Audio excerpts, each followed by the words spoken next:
नमस्कार, आप देख रहे हैं आज तक। आपके साथ मैं हूं सईद अंसारी। वक्त हुआ है इंडिया 360 का और हम हाजिर हैं देश की तमाम बड़ी खबरों के साथ। शुरुआत करेंगे आम आदमी पार्टी में मचे गदर की। सुच्चा सिंह पंजाब के संयोजक आम आदमी पार्टी के, उन्हें संयोजक पद से हटा दिया गया है। सुच्चा सिंह पर गाज गिरी है। सुच्चा सिंह पर आरोप था 2 लाख रुपए रिश्वत लेने का। टिकट के लिए 2 लाख रुपए रिश्वत उन्होंने ली थी और ये एक स्टिंग ऑपरेशन में पता चला था और ये स्टिंग ऑपरेशन भी आम आदमी पार्टी के पास ही था। तो 2 लोगों की कमेटी अब आरोप की जांच करेगी। पैसे लेकर टिकट बेचने का जो आरोप सुच्चा सिंह पर लगा है, उस पर अगर वो आरोप ये कमेटी सही मानती है तो फिर उन्हें पार्टी से निकाला जाएगा। लेकिन पार्टी ने संयोजक पद से सुच्चा सिंह को हटाने से पहले ही सुच्चा सिंह ने खुद एक प्रेस कॉन्फ्रेंस करके आम आदमी पार्टी पर हल्ला बोल दिया था और आम आदमी पार्टी ही नहीं बल्कि उप मुख्यमंत्री मनीष सिसोदिया को जासूस तक बता दिया था और ये कहा था कि उनके खिलाफ साजिश की जा रही है। पैसे लेकर टिकट बेचने का आरोप सुच्चा सिंह पर लगा था। तो अब आम आदमी पार्टी ने यह फैसला किया है कि पंजाब के आम आदमी पार्टी के संयोजक सुच्चा सिंह को उन्होंने संयोजक पद से हटाया है, लेकिन पार्टी से निकालने पर फैसला अभी नहीं किया गया है। 2 लोगों की जांच कमेटी बना दी गई है जो आरोपों की जांच के बाद यह फैसला करेगी, अपनी सिफारिश देगी। क्या है ये पूरी खबर? क्या है सुच्चा सिंह पर आरोप? क्या सुच्चा सिंह ने साजिश का आरोप लगाया? पूरी खबर हमारी इस रिपोर्ट में। कैमरे में दिख रहे शख्स पंजाब में आम आदमी पार्टी का बड़ा चेहरा है। नाम है सुच्चा सिंह। दिल्ली के सीएम और पार्टी के चीफ अरविंद केजरीवाल ने इन्हें पंजाब के संयोजक पद पर तैनात किया था। इनकी जिम्मेदारी पंजाब में केजरीवाल के विजय रथ को हाँकने की थी। लेकिन पंजाब में सत्ता तक पहुंचने का ख्वाब देख रही आपको उस वक्त एक गहरा धक्का लग गया है जब उसके संयोजक टिकट बेचते पकड़े गए। आरोप लगा कि सुच्चा सिंह 2 लाख नगद गिनते स्टिंग में कैद हो गए। अब तक ये स्टिंग ऑपरेशन बाहर नहीं आया है, लेकिन इसके सार्वजनिक होने के डर ने सुच्चा सिंह को मीडिया के सामने आने पर मजबूर कर दिया। वो आए और 40 साल तक ईमानदारी की कस्में खाई और जाते जाते धीरे से बड़ा धमाका करते गए। बिना नाम लिए बोला, स्टिंग के पीछे किसी बाहरी का नहीं बल्कि दिल्ली के उप मुख्यमंत्री मनीष सिसोदिया का हाथ है। स्टिंग भी दिखाए और जो उसने रिकॉर्डिंग की है वो भी दिखाए। मैंने तो बोल दिया है कि अगर एक डिप्टी चीफ मिनिस्टर, एक कन्वीनर की स्टिंग करता है रिकॉर्डिंग, तो वो डिप्टी सीएम नहीं है, जासूस है। यानी ये केजरीवाल की पार्टी के अंदर का ही सिर्फ फुटअव्वल है जो सामने आया है। सुच्चा सिंह की माने तो ये उनके खिलाफ बड़ी साजिश है और इसके तार सीधे आम आदमी पार्टी के दिल्ली दरबार से जुड़ते हैं। हर फैसला क्या दिल्ली ले रहा है? ये तो आपको भी मालूम है, सारे पंजाब के लोग ऐसे फील करते हैं। अभी तो पंजाब चुनाव का ऐलान भी नहीं हुआ और तमाम सपने संजोए आपके अंदर आपसी मनमुटाव सामने आ गया। सुच्चा सिंह ने पार्टी से इस्तीफे की खबरों को खारिज भी कर दिया, यानी गेंद अब केजरीवाल के पाले में है। सत्येंद्र सिंह चौहान, चंडीगढ़, आज तक। दिल्ली से आई है इंसानियत को झकझोर देने वाली यह खबर। राजधानी दिल्ली में 2 मासूमों को, और ये दोनों मासूम बेटियां हैं, इन बेटियों को ऐसी सजा मिली है जिससे सुनकर कोई भी दंग रह जाएगा, आपके रोंगटे खड़े हो जाएंगे। दोनों मासूम बच्चियों को एक कमरे में बंद करने के लिए, मरने के लिए छोड़ दिया गया। 7 दिनों तक दोनों बच्चियां भूखे प्यासे कमरे में तड़पती रही और उसके बाद क्या हुआ, आप दिल दहला देने वाली, दिल दुखा देने वाली ये खबर खुद देखिए। कौन आपको छोड़ के चला गया था? Mummy papa. मम्मी पापा कहाँ चले गए थे? भाग गए थे। तो आपको 3-4 दिन तक खाना नहीं मिला? पिता ये बताया जा रहा है अकेले थे आप दोनों? इस दास्तान को सुनेंगे तो कलेजा मुंह को आ जाएगा, रिश्तों पर से भरोसा उठ जाएगा। ये 2 ऐसी मासूम बच्चियों की कहानी है जिसे किसी बाहर वाले ने नहीं बल्कि खुद के माँ बाप ने ही मरने के लिए छोड़ दिया। बंद कमरे में 7 दिनों तक ये पल पल तड़पती रही, भूखे प्यासे, घर में अनाज का एक टुकड़ा भी नहीं था। बड़ी बेटी 8 साल की है जबकि छोटी बेटी 3 साल की। भूखे प्यासे इन नन्ही जान को बेदम होने में वक्त नहीं लगा। बेबसी का आलम देखिए, इन्हें कीड़ों ने काट खाया, पूरे शरीर में जख्म ही जख्म है। डॉक्टरों के मुताबिक कुछ हिस्से तो बिल्कुल बेकार हो गए, लेकिन किसी ने सही कहा है, जाको राखे साइयां मार सके न कोई। विधाता ने बच्चियों के लिए कुछ और सोच रखा था। माँ बाप की शर्मनाक साजिश नाकाम हुई। मकान मालिक को कमरे से आ रही बदबू से शक हुआ। वो ताला तोड़कर अंदर दाखिल हुआ। अंदर का मंजर देखकर उसके पांव तले जमीन खिसक गई। बदहवास बच्चियों को उसने गोद में उठा लिया। दोनों बच्चियां बचा ली गईं। अब बेटी माँ बाप के गुनाह पर से पर्दा उठा रही है। पहले मम्मी गई थी, फिर पापा गए थे। कहाँ चले गए थे, कुछ बताकर गए थे? पापा कैसे गए थे, मैं कहीं घूमने जा रहा हूँ। हम अंदर बनते, फिर मकानदार को जब रोने की आवाज आई, फिर उन्होंने आकर बाहर से कुंडी खोली, जब जाकर हम बाहर आए। कहानी यहीं खत्म नहीं हुई। बच्चियों ने जब मुंह खोला तो माँ बाप की घिनौनी करतूत सामने आई। पता चला कि बंद कमरे में मरने के लिए छोड़ने से पहले माँ बाप बहनों के बीच से उसके भाई को उठा ले गए। यानी यहाँ भी वही पुरानी शर्मनाक कहानी। माँ बाप बच्चियों को मारना चाहते थे, लेकिन बेटे को कलेजे से चिपकाए रहे। मैं तो यहाँ 20 तारीख को आया था सुबह 8 बजे। देखा कि वहाँ इमरजेंसी में इनका ऑपरेशन हुआ। 60-70 कीड़े मेरे सामने निकले सिर में से, फोड़े में से। ट्रीटमेंट हो रहा था सर इनका। वो फिलहाल बच्चियां खतरे से बाहर हैं। उनका इलाज चल रहा है और पुलिस माँ बाप की तलाश में जुटी है। डॉक्टरों ने काफी जो है इनका ट्रीटमेंट में काफी समय व्यतीत किया और आप देख सकते हैं हालांकि अभी भी सर पर इन्फेक्शन जरूर है, लेकिन स्थिति यही है कि दोनों बच्चे बच गए।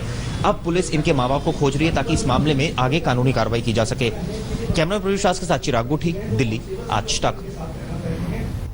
एक माँ के लिए संतान से अनमोल और भला क्या हो सकता है, लेकिन अब हम आपको ऐसी तस्वीर दिखाने जा रहे हैं जिसे देखकर आपका मन विचलित हो जाएगा। बरेली में एक नन्ही सी जान के लिए उसकी सगी माँ ही उसकी जान की दुश्मन बन गई।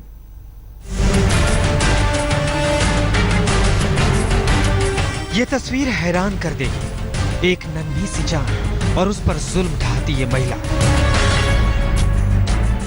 जरा इसकी हरकतों को देखिए। कभी ये बच्चे का गर्दन दबाती है तो कभी बच्चे को बेदर्दी से पीटती दिख रही है। ये किसी सौतेली मां का नहीं बल्कि सगी मां की हैरान कर देने वाली करतूत है। जिस दिन पूरा देश भगवान कृष्ण के जन्म का उत्सव मना रहा था, उसी दिन इस घर में एक मां ममता का कत्ल कर रही थी। एक बच्चे का बचपन कुचल रही थी। इसका 1.5 साल का मासूम बेटा वेदांत लगातार रो रहा था, लेकिन मां को उस पर जरा सा तरस नहीं आया।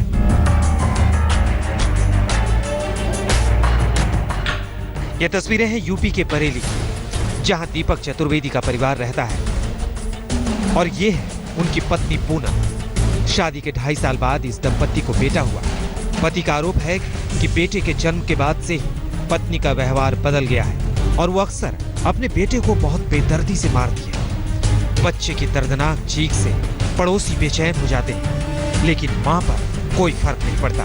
परेशान होकर पड़ोसियों ने पति से शिकायत की। हाँ, पिछले साल भर से हमारे यहाँ रेंट में रह रहे हैं और कई बार बच्चों की रोने की आवाज़, बड़ी भयंकर आवाज़ आती थी। मकान मालिक और पड़ोसियों की शिकायत के बाद पति ने घर में सीसीटीवी कैमरा लगवा दिया। नतीजा इस खौफनाक सच के तौर पर सामने आया। इसके बाद पति ने पुलिस में शिकायत दर्ज करवा दी। बदले में पत्नी पूनम ने पति के खिलाफ दहेज उत्पीड़न का मुकदमा दर्ज करा दिया। लगातार वो बच्चे को प्रताड़ित करना, मारना, पीटना, इस तरह की घटनाएं चलती रहती थी। तो पास पड़ोस और ये सब बताता था कि तुम्हारा बच्चा बहुत रो रहा है और वो उसको केयर नहीं करती है, उसका देखभाल नहीं करती है, दिन भर उसको दूध नहीं देती थी। तो ये सब जब पता लगा तो उसके बाद फिर मैंने सीसी कैमरे अपने पोर्शन में अपने लगवाए। लगवाने के बाद फिर मैं डेली अपनी कॉल डिटेल चेक करता था, उसकी सारी फुटेज सारी चेक करता था। इसी करते करते फिर ये फुटेज मेरे हाथ में लगी कि उसने एक बार कई बार मतलब बच्चे को मारने की भी कोशिश करी। मेरे पीछे की बात है। मामला तो क्या वो रखना नहीं चाहता है। शादी हुई है, पढ़ाई लिखाई पूरी हो गई थी, मैंने शादी कर दी। शादी के उसने मारपीट की घर से निकाल दिया और रखना नहीं चाहता। बताइए, आपको क्या नशीली दवा वगैरह देता था? दवा तो देता था, कहता ब्लड प्रेशर की है। फिलहाल सीसीटीवी की इस फुटेज के आधार पर पुलिस ने मामला दर्ज कर लिया है। पुलिस इसे पारिवारिक विवाद के तौर पर देख रही है, लेकिन पति पत्नी के झगड़े में एक नन्हे बच्चे के साथ ऐसा बर्ताव न सिर्फ शर्मनाक है, बल्कि इस पर तुरंत कार्रवाई भी की जानी चाहिए। कृष्ण गोपाल राज, बरेली, आज तक। मुंबई के हाजी अली दरगाह में महिलाओं की एंट्री को लेकर बॉम्बे हाई कोर्ट ने ऐतिहासिक फैसला सुना दिया है। अदालत ने दरगाह में महिलाओं के प्रवेश की इजाजत दे दी है। हालांकि हाजी अली दरगाह कमेटी ने नाखुशी जताते हुए फैसले को सुप्रीम कोर्ट में चुनौती देने का ऐलान कर दिया है। हाजी अली दरगाह के मजार तक का रास्ता अब महिलाओं के लिए खुल गया। बॉम्बे हाई कोर्ट ने ऐतिहासिक फैसले में पाबंदी को गैर जरूरी बताते हुए उसे खारिज कर दिया। इसका मतलब ये हुआ कि अब महिलाएं मजार तक इबादत में शरीक हो सकेंगी। दरगाह के भीतरी गर्भगृह में प्रवेश कर चादर भी चढ़ा पाएंगी। महिलाओं की लड़ाई यहीं खत्म नहीं हुई है। दरगाह ट्रस्ट हाईकोर्ट के फैसले के खिलाफ सुप्रीम कोर्ट जाएगा। ट्रस्ट ने ऊपरी अदालत में अपील के लिए 8 हफ्ते का समय मांगा था। हालांकि हाईकोर्ट ने अपील के लिए 6 हफ्ते का समय दिया है। इसके साथ ही कोर्ट ने 6 हफ्ते के लिए अपने आदेश पर भी रोक लगा दी है। यानी फिलहाल 6 हफ्ते तक महिलाओं को दरगाह के गर्भगृह में प्रवेश के लिए इंतजार करना होगा। अभी तो हम लोग 1 या 2 दिन में ही डिसाइड करेंगे कि हाउ टू गो अबाउट, और उसके बाद में फिर अगर वहाँ वो जाती है, बिकॉज उसमें क्या है कि लोग के सेंटिमेंट्स भी इन्वॉल्व है। अगर लॉ एंड ऑर्डर हाथ में आता है तो that police will take care of it. इस ऐतिहासिक फैसले को और समझने के लिए जरा वक्त के पन्ने पलटें तो जून 2012 में ट्रस्ट ने ये कहते हुए महिलाओं के प्रवेश पर पाबंदी लगा दी कि मजार तक उनके आने से मजहबी उसूलों पर चोट पहुंचती है। करीब 2 साल बाद यानी 16 नवंबर 2014 को हाईकोर्ट में महिलाओं पर बैन के फैसले को चुनौती दी गई। 3 फरवरी 2016 को हाईकोर्ट ने महाराष्ट्र सरकार से इस बारे में राय मांगी और 6 दिन बाद यानी 9 फरवरी 2016 को सरकार ने महिलाओं के प्रवेश के पक्ष में अपनी राय रखी। 12 मई 2016 को कुछ इलाकों तक महिलाओं को जाने की अनुमति मिली और आज दरगाह के अंदर तक जाने का हक महिलाओं को कोर्ट ने सौंप दिया। अब अगली कानूनी जंग दिल्ली में लड़ी जाएगी। मुंबई से विद्या के साथ आज तक ब्यूरो। रियो ओलंपिक में भारतीय खिलाड़ियों के खराब प्रदर्शन को देखते हुए नरेंद्र मोदी सरकार ने बड़े कदम उठाने का ऐलान किया है। ऐलान के अनुसार सरकार एक टास्क फोर्स का गठन करेगी जो ओलंपिक खेलों के लिए एक्शन प्लान तैयार करेगा। प्रधानमंत्री ने यह ऐलान मंत्रियों के साथ आज बैठक में किया है। टास्क फोर्स विस्तार से मसौदा तैयार करेगा। इससे अगले 3 ओलंपिक खेलों में ध्यान में रखकर तैयार किया जाएगा। अगला ओलंपिक 2020 में होगा। टास्क फोर्स खेल सुविधाओं, ट्रेनिंग, चयन प्रक्रिया आदि तमाम चीजों पर विस्तार से रणनीति तैयार करेगा ताकि ओलंपिक में भारत का प्रदर्शन सुधर सके। प्रधानमंत्री नरेंद्र मोदी ने कहा है कि अगले कुछ दिनों में टास्क फोर्स का गठन कर दिया जाएगा और उसके बाद ओलंपिक में हमारे खिलाड़ियों के प्रदर्शन की क्षमता को बढ़ाने के लिए तमाम उपायों पर विचार किया जाएगा। बहुचर्चित शीना बोरा मर्डर केस में पीटर मुखर्जी पर शिकंजा लगातार कसता जा रहा है। इस केस में 20 ऐसी ऑडियो क्लिप्स सामने आई हैं जिनसे ऐसा लग रहा है कि शीना को लेकर पीटर मुखर्जी झूठ बोल रहे हैं।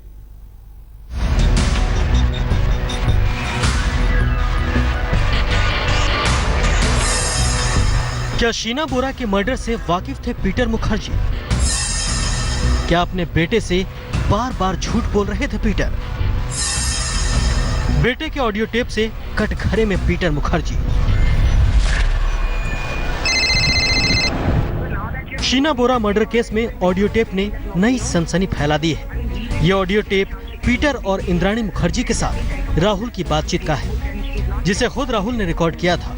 ऑडियो टेप सुनने से ऐसा जाहिर हो रहा है कि इंद्राणी और पीटर शीना के बारे में राहुल को गलत जानकारी दे रहे थे। शीना के बारे में उसके रिश्तेदार मुझसे पूछताछ कर रहे हैं।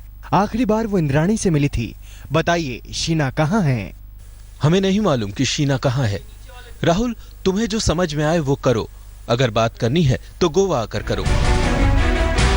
एक ऑडियो क्लिप में राहुल कथित तौर पर पीटर से शीना की गुमशुदगी के बारे में चिंता जता रहा है, मगर इस पर पीटर ने कोई जवाब नहीं दिया। इसके बाद उसने इंद्राणी से बात की और सुनिए इंद्राणी ने शीना को लेकर राहुल से क्या कहा। देखिए, ऐसा कभी नहीं हुआ कि शीना दफ्तर ना गई हो। मैंने शीना की कंपनी के एचआर से बात की है। उसने बताया कि शीना ने छुट्टी ले रखी है। पुलिस ने मुझसे कहा है कि शीना की खबर मिलते ही फौरन खबर दी जाएगी। एक टेप में राहुल अपने पिता से कह रहा है कि आपको याद है, आपने करीब 1 साल पहले मुझसे एक सवाल किया था कि एक दिन शीना अचानक ऐसे ही गायब हो जाए तो, याद है आपको? गायब हो गई, if she disappears what are you going to do? और इन टेप्स में जो ये राहुल रिकॉर्ड कर रहा था अपनी फ़ोन पे, वो डिलिबरेटली अपने फादर को, अपने पापा को, अपने पिता को पूछ रहा है, पापा आपको याद है? और वो एक्नॉलेज करता है कि उसने ये कहा। इसका मतलब ये भी हो सकता है कि 1 साल, मर्डर के 1 साल पहले ये सारे थॉट्स आ गए थे, ये प्लानिंग में लग गए थे शायद। शीना के भाई मिखाइल के मुताबिक केस की जांच में ये ऑडियो टेप अहम है। उधर सीबीआई का कहना है कि इन ऑडियो टेप की जांच एजेंसी जांच कर इन्हें चार्जशीट में शामिल कर चुकी है। सभी तरह के ऑडियो टेपों को सीबीआई ने पहले ही पूरी तरह से जांच लिया है। सभी तरह की ऑडियो रिकॉर्डिंग सीबीआई द्वारा अदालत में पीटर मुखर्जी, इंद्राणी मुखर्जी एवं अन्य के विरुद्ध दिनांक 19 नवंबर 2015 एवं 16 मार्च 2016 को दायर दोनों आरोप पत्रों में महत्वपूर्ण अंश हैं। सीबीआई के पास शीना बोरा हत्याकांड के ठीक बाद राहुल से आरोपी पीटर और इंद्राणी की बातचीत की 20 ऑडियो क्लिप हैं। सीबीआई ने इनमें से 7 को बतौर सबूत इस्तेमाल किया है। मुंबई से विद्या और साहिल जोशी के साथ आतिर खान, दिल्ली आज तक। और अब नापाक हाफिज के गीदड़ भपकी की खबर। लश्कर का चीफ हाफिज सईद भारत को तोड़ने का दावा कर रहा है। ये बड़ी खबर आ रही है प्रधानमंत्री नरेंद्र मोदी के बलूचिस्तान पर के बयान को उसे मिर्ची की तरह लग रहा है ये बयान, और बौखलाहट में अपने कद से ज्यादा बड़ी बातें कर रहा है हाफिज। पहले सुनिए हाफिज की खोखली धमकी।